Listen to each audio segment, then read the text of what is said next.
Hello, and thank you so much for being here. I want to welcome you to the Parkinson's Regeneration Training Online Institute.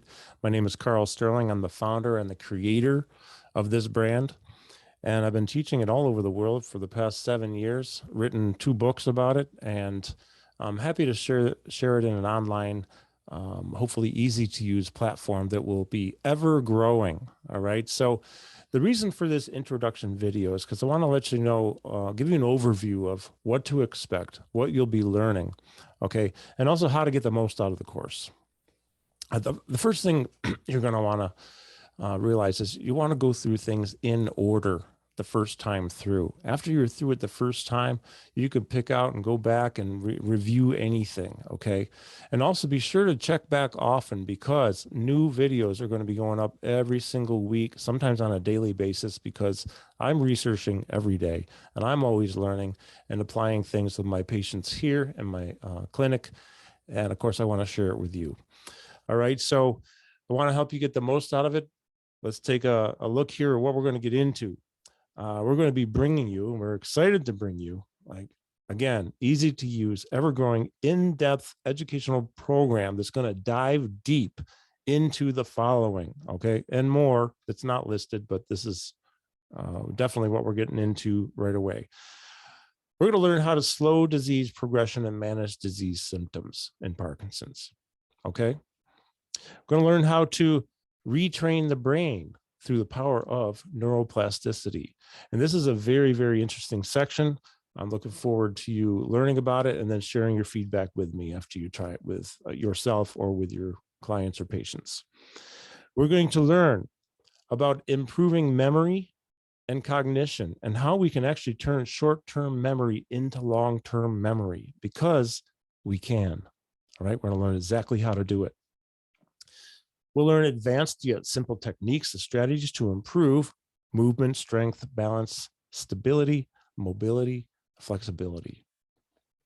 We're going to learn to improve gait, including stride symmetry and stride length. And along with that, we're going to learn about improving posture. Falls are the #1 concern for the Parkinson's population. So we are going to learn multiple techniques and strategies to help to reduce fall risk and to reduce falls. Hopefully we eliminate falls. We're going to learn how to manage sleep. A lot of us don't sleep well. I'm lucky because I do. I sleep very well, but especially in the Parkinson's population, you're going to find that oftentimes sleep, well, it isn't so good for a lot of people, and they're sleep deprived. They're not well rested. We're going to learn how to manage sleep. It's all based on research, all this stuff, okay? Proven research that works most of the time for most people. Vibration therapy is a large factor in helping to reduce symptoms of the disease, but there's so much we can do for temporary reduction of symptoms, that is, but so much we can do through whole body vibration. So you're going to learn about whole body vibration. I use a power plate medical device here in my clinic. If you don't have something like that, there are other devices we can use for segmental vibration, because there's a lot we can do with various vibrating devices to help, let's say, reduce tremors, manage disease symptoms, just have people feel better. Not to mention waking up the nervous system and the brain. We're going to learn about the many roles of dopamine. We know dopamine is lacking in the brain in the person with Parkinson's disease. Okay, you'll learn all about that in the very first section. We're going to learn about the roles of dopamine, how it's not just a neurotransmitter, and what other purpose it may serve, and things to watch out for, things to learn about that can help us greatly, actually all of us. I'm very pleased to announce that we have a special section about nutrition in Parkinson's disease. This is with my dear friend, a registered dietitian, licensed dietitian and nutritionist who works exclusively with people who live with Parkinson's disease. Her name is Cynthia Lopez. I've known her for many years. She works with a lot of my patients individually, and she works with exclusively, again, with people with Parkinson's. That's going to be a great section. You'll want to take note of that and learn it, right? We also have another part here, something that I find really interesting: the power of hope, the power of empowerment, feeling empowered, and how this can lead to belief in your ability to do something. We have some highly inspirational stories of people who came into workshops, felt defeated. They learned to do one thing, regain one ability, and boom, they're unstoppable when they walk out the door. And even years later, they're still unstoppable because they were empowered, because they found hope, because they learned to do something. And that's what this course is all about, is retraining the body, retraining the brain and the nervous systems to learn how to do things better.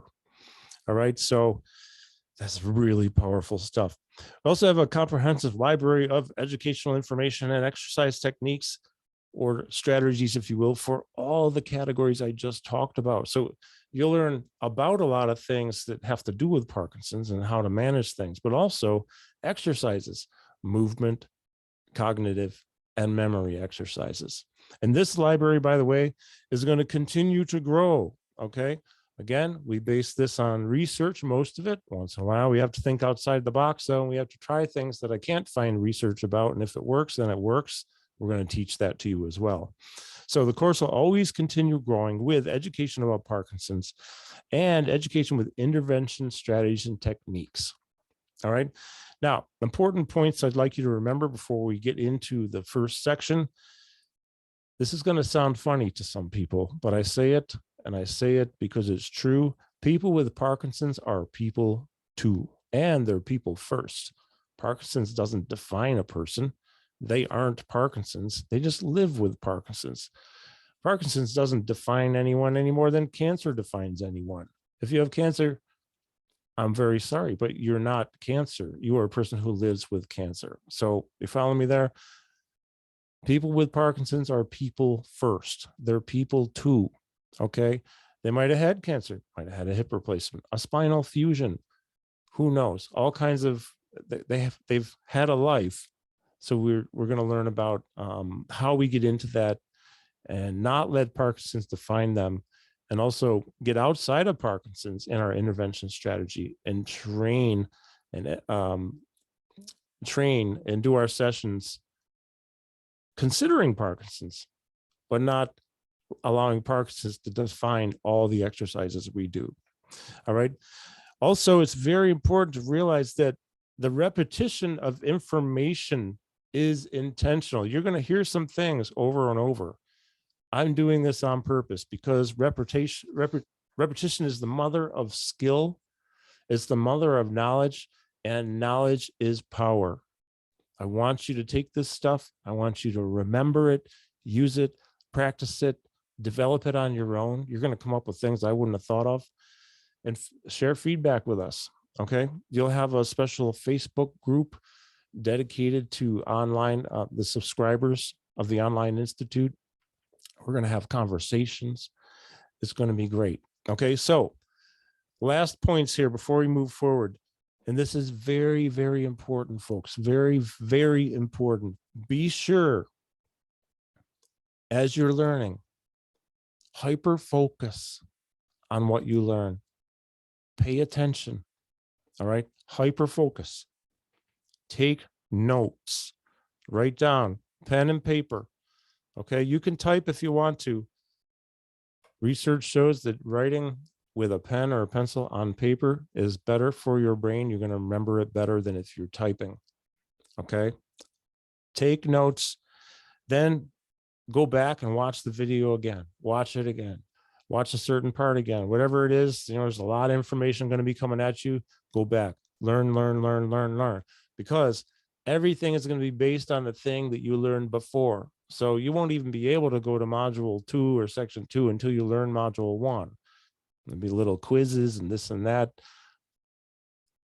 Just learn, pay attention, and hyper focus. Take a break when you need to learn about all this in the future here in this course.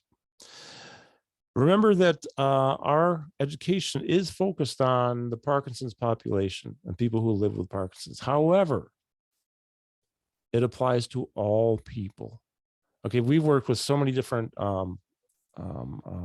let's say diagnosis in here, people with ataxia, generalized dystonia, multiple sclerosis. There's 4 different types of that. We worked with all 4. Dyskinesia, dystonia, dystonia, cervical dystonia, all kinds of things. So multiple system atrophy is another one, debilitating disease. We've worked with many people with MSA, even though it's so rare. Charcot-Marie-Tooth disease, whatever it is, it doesn't matter. It applies to all people. And it also applies to people with no diagnosis, okay? You don't have to have a diagnosis to use this stuff and to benefit from it. All right, so I use it with all my clients, no matter who it is. All right, so with that, I say, let's move forward. Let's go change some lives. Dig in, learn, enjoy. See you in the next module.